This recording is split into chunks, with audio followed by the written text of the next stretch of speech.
অঙ্কিতকে দাদান জিজ্ঞেস করে, তুমি জুনির ব্যাপারে কতটা সিরিয়াস? তখন বলে দাদান, জুনিকে আমি এটুকু বলে আটকে যায় অঙ্কিত।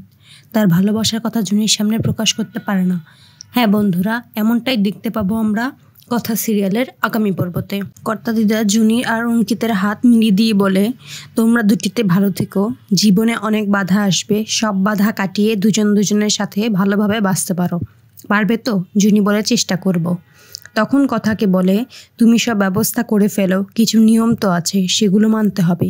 অন্যদিকে দেখা যায় ঋতু জুনির কাছে আসে, বলে, জানি তোর মন খারাপ, কিন্তু অঙ্কিতদা খুব ভালো মানুষ, বিয়েটা যেভাবেই হোক হয়েছে, তুই কোনো চিন্তা করিস না, সব ঠিক হয়ে যাবে।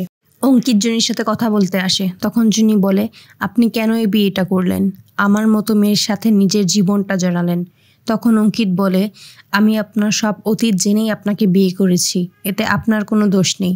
তখন দেখা যায় অগ্নি জুনির কাছে আসে। অগ্নি এসে বলে, তুমি চিন্তা করো না, আক্কি খুব ভালো মনের একজন মানুষ, তুমি ভুলে যেও না, আমিও তোমার দায়িত্ব নিয়েছি।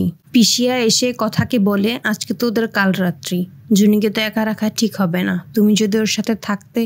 তখন কথা বলে, আমি থাকবো, কোনো সমস্যা নেই। দূর থেকে কথাগুলো চিত্রা শুনে ফেলে। তখন সে বলে, আজকে দুই বোন একসাথে এক ঘরে শোবে, আজকে রাতের মধ্যেই দুই বোনকে শেষ করে ফেলবো। তারপর কথা জুনির কাছে এসে ওকে বোঝায় আর বলে, আমি মামিকে সব বুঝিয়ে বলেছি, তুই কোনো চিন্তা করিস না। তো বন্ধুরা, সকল সিরিয়ালের সকল আপডেট আগে পেতে আমাদের চ্যানেলটি সাবস্ক্রাইব করে পাশে থাকুন। ধন্যবাদ।